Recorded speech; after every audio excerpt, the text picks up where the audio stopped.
Hey there, I'm Ellie. Now, I ain't much for beating around the bush, so I'll just dive right in. I'm 26, a web designer by trade, and up until the point this whole mess started, I was pretty much your run-of-the-mill kinda girl. Worked for a big company, had a small but tight circle of friends, and lived a life that didn't have too much excitement. That all changed at a party thrown by some mutual friends. It was one of those parties where you show up thinking you'll just stick to the walls, nurse a drink, and maybe, just maybe, have a decent conversation with someone. Little did I know, it was the night that was gonna turn my whole world upside down. The place was buzzing with people when I got there, and right away, I noticed him, Josh. The guy was like a magnet. Everyone seemed drawn to him, and he was soaking it up, especially the attention from the ladies. I ain't gonna lie, he was cute. Real cute. And he had this charm about him that made you want to get to know him better. But me? I figured I didn't stand a chance. I was more the jeans and t-shirt kinda girl, not one of those flashy types he seemed to be chatting up. I found myself a corner and was halfway through my drink when Josh sauntered over. Hey, I don't think we've met. I'm Josh, he said, all smooth-like. I choked on my drink. Ellie, I managed to get out, wiping my mouth with the back of my hand. Real smooth, Ellie. He chuckled, that kind of laugh that's warm and infectious. So, Ellie, what brings you to this circus? Friends, I said, shrugging. You? Same. Though, I gotta say, it's not often I run into someone here who seems as out of place as I feel. That got a laugh out of me. You? Out of place? Could have fooled me. Josh grinned, leaning against the wall beside me. Well, appearances can be deceiving. So, what do you do when you're not being dragged to parties? I'm a web designer. Work for a big company downtown. That's cool. You any good? I smirked. I hold my own. Our chat rolled on from there, easy and comfortable. He asked about my family at some point, which threw me for a loop. Most guys I met at parties wanted to talk about anything but family. Why the interest in my family? I asked, eyebrow raised. He shrugged, looking a tad uncomfortable for the first time. Dunno. Guess I just find it interesting, knowing where people come from. Makes them more real, you know? I found myself opening up about my dad owning a large company, something I didn't usually lead with. Josh's interest seemed to spike again, but I brushed it off. Maybe he was just being polite. Before I knew it, the party was winding down, and Josh was asking for my number.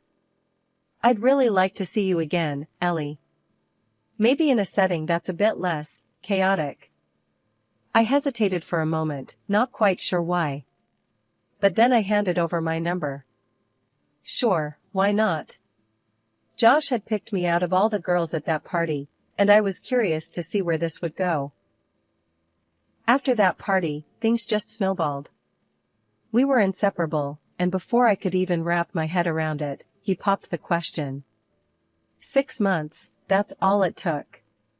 My folks were over the moon, they took to him like bees to honey. The wedding? Picture perfect. I was floating, draped in white, feeling like the center of Josh's universe. Right after we said our I dos, Dad didn't waste any time getting Josh involved in the family business. Handed him a high-ranking position like it was nothing. Seeing Josh so eager to be a part of it all made me think we had it all figured out. I mean, what could possibly go wrong, right? Then came the dinner that threw me for a loop. We were all sat around my folks' dining table, me, Josh, our son, and my parents, when Dad dropped the news about expanding his business. He was looking at Josh when he said it, like he was passing him the baton in a relay race. Josh, I'm thinking of opening a new branch in the next town over. How'd you like to be the man to head it up? Josh's eyes lit up like a kid on Christmas morning. Seriously, sir? I'd be honored. That's when the conversation took a turn I wasn't ready for. I was already in my head, planning out the move, thinking of apartments, parks where our son could play, and how we'd decorate a new home office for me. Oh, this is gonna be great. I'll start looking at places for us right away. Somewhere close to a good daycare for the little one. That's when Josh threw out his joke. He was all casual about it, like he was commenting on the weather or something. Actually, babe, maybe you should stay here while I set things up. It could take a while, and I know how you hate the hassle of moving. I stared at him, my fork halfway to my mouth, feeling like I'd just hit a speed bump at 60 miles an hour. What do you mean, stay here? Like, not come with you? Yeah, you know, just until I get everything sorted. It's gonna be a lot of late nights, early mornings. Might be easier for you and the kiddo. Easier? For who, exactly? I couldn't believe what I was hearing. My folks were silent, probably sensing the tension thickening like gravy. Dad chimed in then, his voice all reason and calm. I think it's best if you all stick together. Ellie can work from anywhere, and it's important to keep the family unit intact, especially with a young child.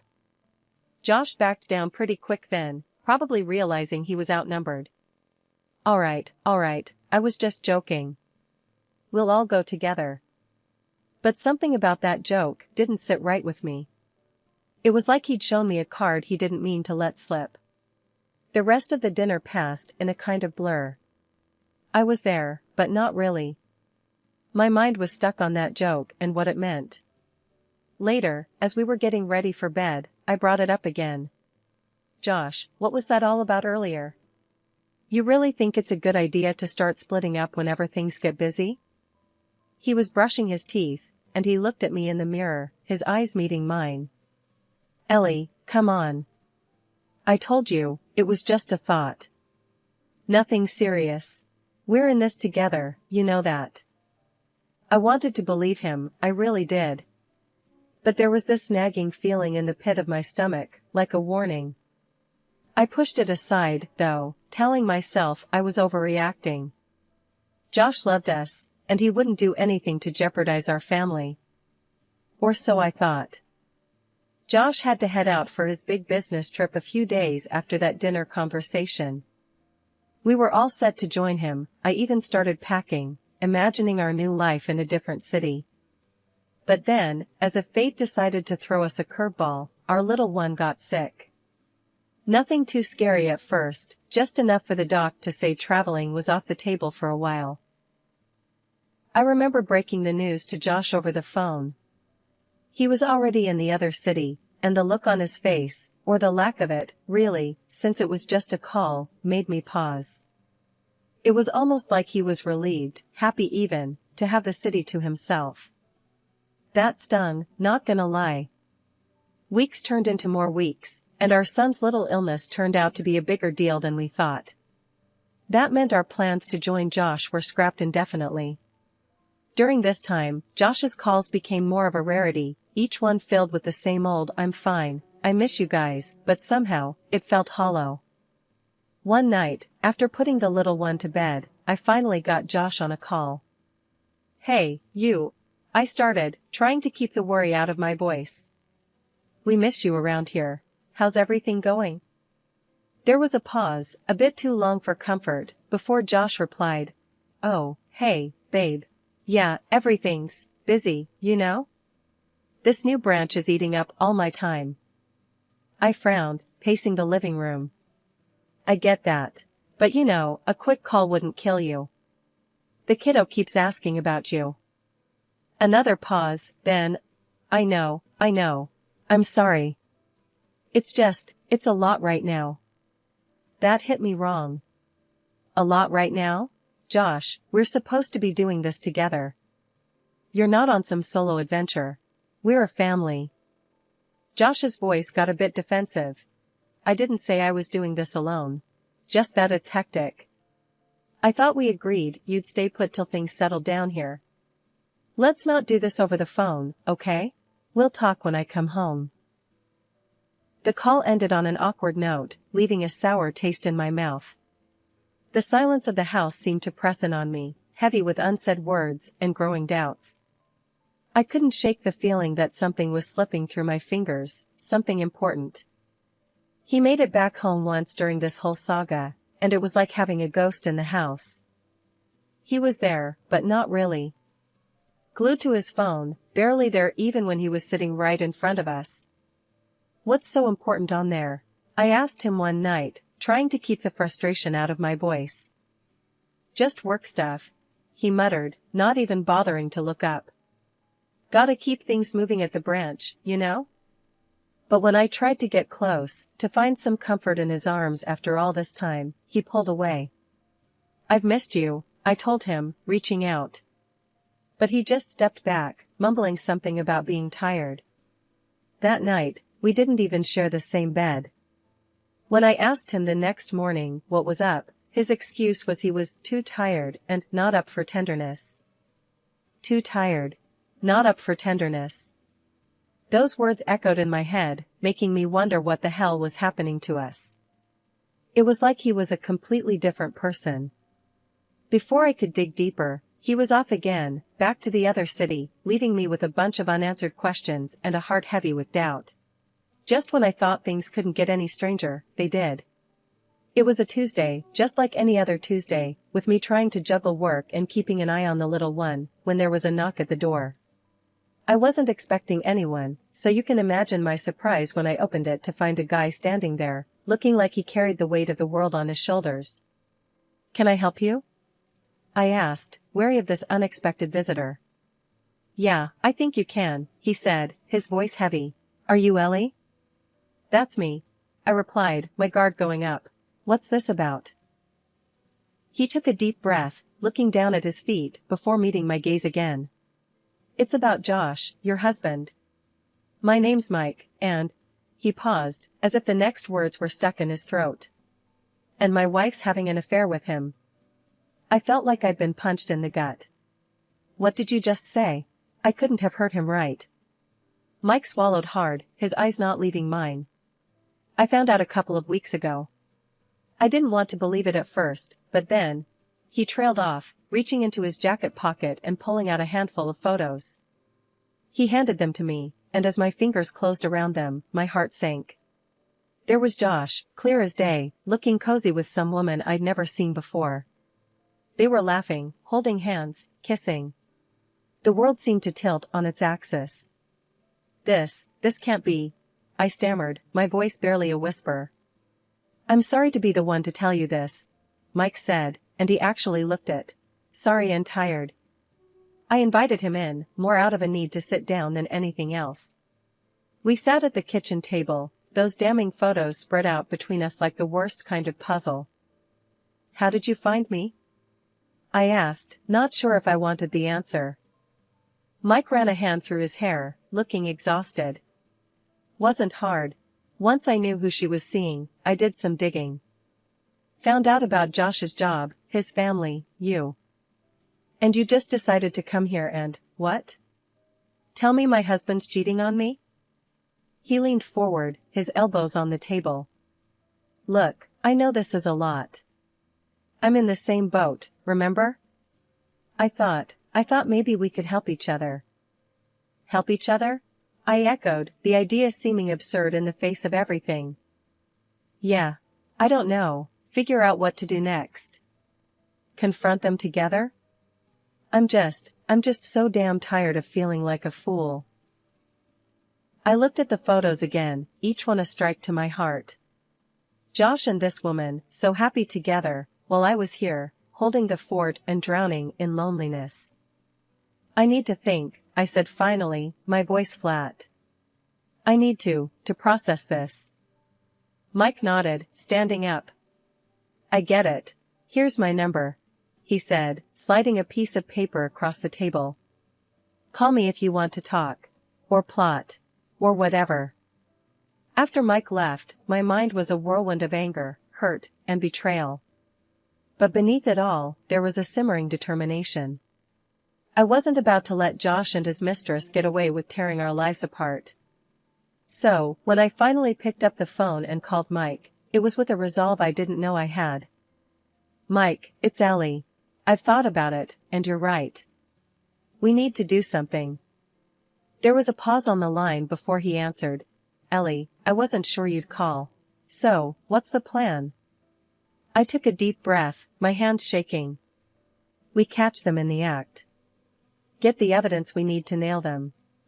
No more doubts, no more lies. Mike was quiet for a moment, then, okay, I'm in. How do we do this? The next few days were a blur of planning. I left my baby with my parents, saying that I needed to see Josh urgently.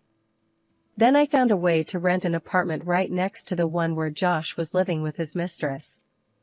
It felt like something out of a spy movie, sneaking around, trying to stay under the radar. The day I moved in, Mike came over to help set things up. As we sat at the kitchen table, surrounded by boxes and surveillance equipment, Mike looked at me. You sure about this, Ellie? There's no turning back after. I nodded, my jaw set. I've never been more sure about anything.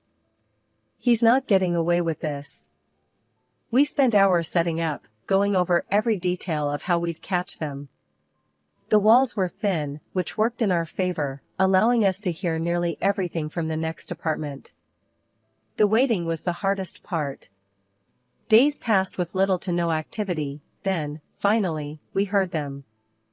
Josh and his mistress, their voices carrying through the walls, laughing, talking like they didn't have a care in the world. It was nauseating. Mike and I exchanged looks, the reality of the situation sinking in. This is it, he whispered, his hand reaching for the recorder. We captured everything, every lie, every intimate moment. It was more than enough to prove their affair, but we needed the final piece of the puzzle.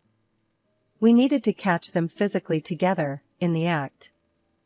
That opportunity came sooner than we expected. We overheard Josh ordering delivery, their casual banter about what to watch on Netflix filtering through the walls. This is our chance, I said, my heart pounding. You knock, pretend to be the delivery guy. Mike left, and I waited, my heart in my throat.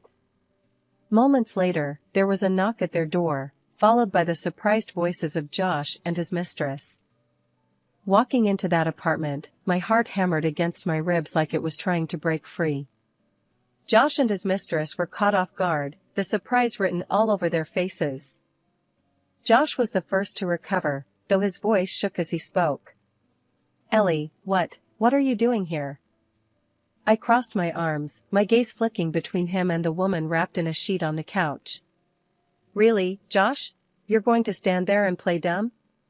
His mistress, now realizing who I was, tried to shrink into the couch, her eyes wide with fear. Mike stepped forward, his voice was ice cold. We know everything, Josh. You and her, he nodded towards the woman, have been sneaking around behind our backs. Josh's face went pale, his usual smooth charm nowhere to be seen. Look, Ellie, I can explain. Save it, I snapped, cutting him off. We've got all the proof we need. Isn't that right, Mike? Mike held up his phone, the recording's just a tap away. Everything. Conversations, pictures. You two didn't do a great job of covering your tracks. Josh looked desperate now, his eyes darting around the room as if looking for an escape. Ellie, please, let's just talk about this. We can work it out. Work it out? I laughed, but there was no humor in it. You think after this, we can just work it out? The mistress suddenly erupted. He said he never loved you. Said he was stuck in a marriage he didn't want, all because of your dad's money. That's the only reason he chose you. Her words, meant to wound, only confirmed my suspicions. I looked at Josh, really looked at him, and saw the truth. This is over, Josh. I'll be filing for divorce. And don't think you're walking away from this without consequences. Your affair will cost you. Big time. My dad will hear about this, and yes, he will fire you, I said, my voice steady despite the storm raging inside me. Josh's face crumbled, the reality of the situation finally hitting him. Ellie, please. We can sort this out, just don't tell him, okay? I turned my back on him, on them. There's nothing left to say. Come on, Mike. Let's go. Following the tumultuous confrontation, life seemed to enter a surreal phase, like walking through a dream, or more accurately, emerging from a nightmare.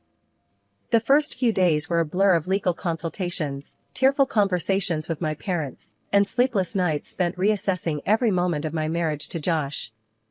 My dad's reaction was a mix of fury and heartbreak. "That snake," he bellowed when I told him everything. "He's out. I don't care about the legalities, he'll not work another day in my company." "Thanks, Dad," I murmured, feeling a mix of relief and sadness. Relief that my father stood by me unwaveringly, and sadness for the loss of what I once thought I had with Josh. The process of divorce was surprisingly swift, given Josh's eagerness to avoid any more public humiliation than necessary. He signed the papers without a fight, a shell of the confident man I once knew.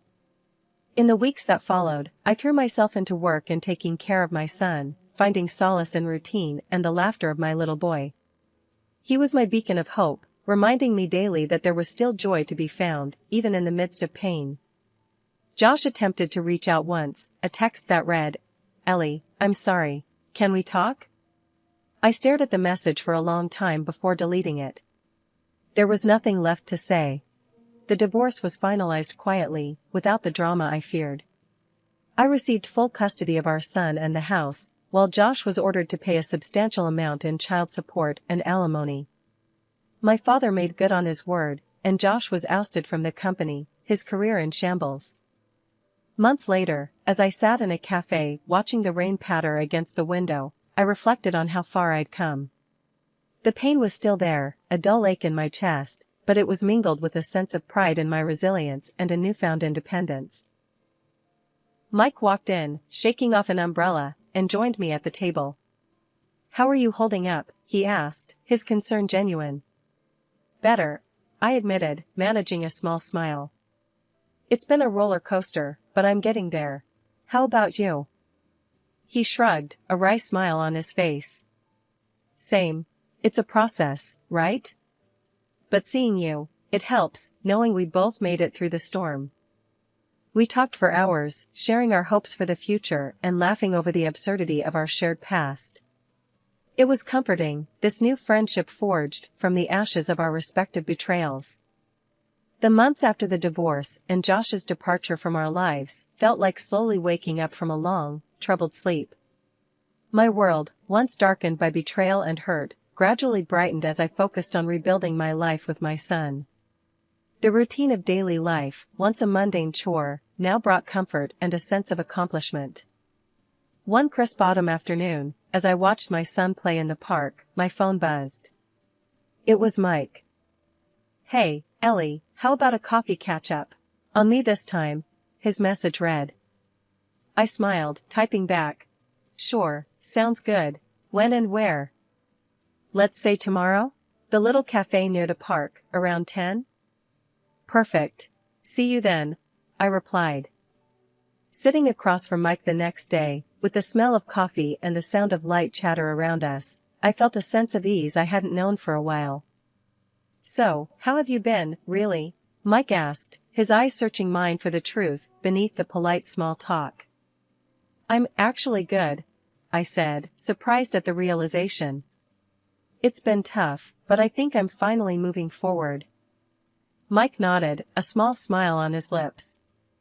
"I can see that. You look lighter, somehow." The conversation flowed easily between us, filled with laughter, shared stories, and the occasional comfortable silence. It was during one of these silences that Mike looked at me, hesitating before speaking. "Ellie, I've been wanting to tell you something," he started, his voice serious. "Throughout all this mess, getting to know you has been the silver lining for me." I felt my heart skip a beat, unsure of where he was going with this. He took a deep breath. "What I'm trying to say is, I like you, Ellie. More than just a friend." The confession hung in the air between us, charged with possibility. I looked at Mike, really looked at him, seeing the man who had stood by me through the darkest of times, who made me laugh when I thought I'd never be able to again. "Mike, I started, my emotions a whirlwind. I didn't expect to hear that. But I'd be lying if I said I hadn't thought about us, too." As we left the cafe, walking side by side, I felt a flutter of excitement for the first time in a long while.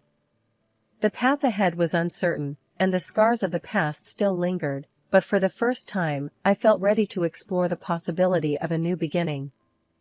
"Here's to new beginnings," Mike said, raising an imaginary glass as we reached the park where my son played.